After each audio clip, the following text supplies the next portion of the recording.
Hello guys, welcome to my new video Gayatri's story corner. तो आज का जो स्टोरी है बहुत ही इंटरेस्टिंग है। स्टोरी का नाम है दिखावा।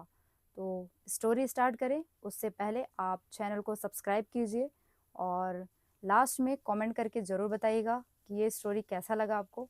ठीक है, तो चलिए स्टार्ट करते हैं। एक राज्य में राजा रहता है।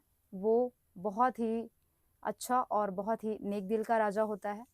ठीक है, उसका एक मंत्री होता है जो हमेशा राजा के साथ होता है, और वो मंत्री इतना बुद्धिमान होता है कि उसके सजेशन के बिना राजा कोई भी कार्य नहीं करता है। मतलब छोटा से छोटा, बड़ा से बड़ा सजेशन लेना होता है तो वो मंत्री से लेता है। एक दिन क्या होता है, राजा मंत्री को बुलाता है अपने दरबार में और कहता है कि तुम्हारे पास तो इतना दिमाग है, तुम बहुत बुद्धिमान मंत्री हो, लेकिन तुम्हारा जो पुत्र है वो इतना मूर्ख क्यों है? उसके अंदर इतनी मूर्खता क्यों भरी हुई है? तो मंत्री को अपने बेटे का बुराई सुन करके बहुत बुरा लगता है कि ऐसा क्यों कह रहे हैं राजा, मैं इनकी सेवा इतने दिनों से कर रहा हूँ और ये मेरे बेटे का बुराई कर रहे हैं। तो बोलते हैं, महाराज आप ऐसा क्यों कह रहे हैं?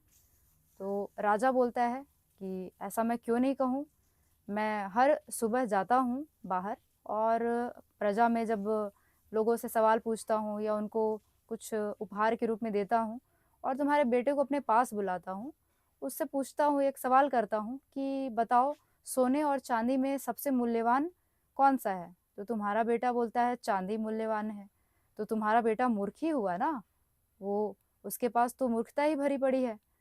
तो यह सुनकर राजा का जो मंत्री है बहुत मायूस हो जाता है, और वहाँ पे सभा में और लोग रहते हैं, वो लोग बहुत हंसते हैं मंत्री के ऊपर। बहुत ही मायूस होकर के वो अपने घर आता है, और घर आने के बाद अपने पुत्र से बोलता है कि राज्य में सारे लोग मेरे ऊपर हंस रहे थे, मैं अपनी बुद्धिमत्ता के लिए जाना जाता हूँ, लेकिन मेरे बेटे को लोग ऐसा बोल रहे हैं, तुमको बोल रहे हैं कि तुम बहुत ही मूर्ख हो। तो ऐसा तुम क्यों कर रहे हो? तुम मुझे बताओ कि सोना और चांदी में सबसे मूल्यवान चीज कौन सी है? तो उनका पुत्र बोलता है, मंत्री का पुत्र बोलता है कि सोना। तो मंत्री बोलता है कि अगर जब तुमको पता है तो तुम वहां पर क्यों बोलते हो राजा जी के सामने कि चांदी मूल्यवान है? तो पुत्र बोलता है कि पिताश्री, जब सुबह मैं बाहर जाता हूँ, जब सुबह राजा हर किसी को उपहार के रूप में देते हैं सोने और चांदी, तो वो मुझे अपने पास बुलाते हैं और पूछते हैं कि बताओ सबसे मूल्यवान कौन सा है, सोना या चांदी? जो सबसे ज़्यादा मूल्यवान है उसे उठा लो और घर ले जाओ अपने। तो वो मैं सबसे पहले चांदी को उठाता हूँ और वो मूल्यवान है बोल कर के मैं लेकर चले जाता हूँ, और राजा हंसते रहता है। तो मंत्री बोला कि तो तुम ऐसा क्यों करते हो? फिर उसके बाद मंत्री का जो बेटा है वो कहता है आप मेरे साथ आइए।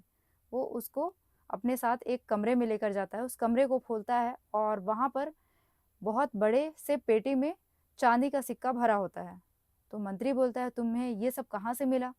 मंत्री का बेटा बोलता है कि यही तो वो सिक्के हैं जो राजा जी हमें मुझे देते हैं। तो मंत्री बोला, तुमको क्यों देते हैं? तो वो हर सुबह मेरे से ये सवाल पूछते हैं, मेरा मजाक उड़ाते हैं और कहते हैं कि जो तुम्हें सबसे मूल्यवान लगता है उसे उठा कर ले जाओ। तो मैं ये चांदी के सिक्के लेके आता हूँ और यहाँ पे इकट्ठा करता हूँ, तो ये सारे वही सिक्के हैं। तो मंत्री बोलता है कि तुम्हारे पास तो बहुत दिमाग है, तुम काफ़ी बुद्धिमान हो, लेकिन लोगों के सामने तुम मूर्ख बनते हो।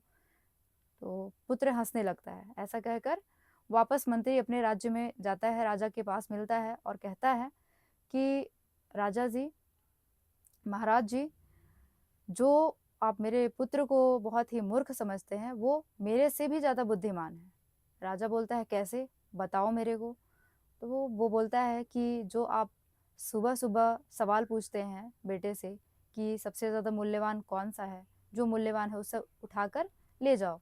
तो मेरा पुत्र चांदी के सिक्कों को उठा के ले जाता है और उसके पास अभी 2 या 3 पेटी चांदी के सिक्के भरे पड़े हैं। अगर उससे आप पूछ रहे हैं सवाल, अगर वो सही जवाब दे देता तो क्या आप उसे ये देते उपहार? नहीं देते। वहीं पे जो है सवाल ख़त्म हो जाता और उसको वो सिक्के नहीं मिलते। तो वो जानबूझकर वो अपना काबिलियत आपको नहीं दिखा रहा है और झूठ बोल कर के वो आपका जो सिक्का है वो लेकर जाता है। इससे उसके पास धन भी हो गया और उसका काबिलियत भी छुपा रहा। तो राजा बोलता है कि हाँ, तुम्हारा पुत्र तो तुमसे भी ज़्यादा बुद्धिमान है। ठीक है, तो ये स्टोरी यहीं पे समाप्त होता है। तो इस कहानी से हमको क्या शिक्षा मिलती है? इस कहानी से हमको ये शिक्षा मिलती है कि हमको बेवजह अपनी काबिलियत हर किसी के सामने नहीं दिखानी चाहिए, क्योंकि टाइम जब आएगा तो आपकी काबिलियत अपने आप लोगों को दिख जाएगी। जैसे मंत्री के पुत्र को सब मूर्ख समझ रहे थे कि अरे इसके पास तो कोई काबिलियत नहीं है, ये मूर्ख है। लास्ट में उसकी काबिलियत दिखी। सेम चीज़ है, आप अपना कर्म अपने तरीके से करिए, है ना। लोगों को दिखावा करने की बिल्कुल ज़रूरत नहीं है। लास्ट में आपकी काबिलियत सबको नज़र आएगी। तो इसी के साथ हमारी स्टोरी समाप्त होती है। और कैसी लगी कमेंट करके ज़रूर बताइए, लाइक कीजिए, चैनल को सब्सक्राइब कीजिए। तो मिलते हैं नेक्स्ट वीडियो में, तब तक के लिए बाय बाय।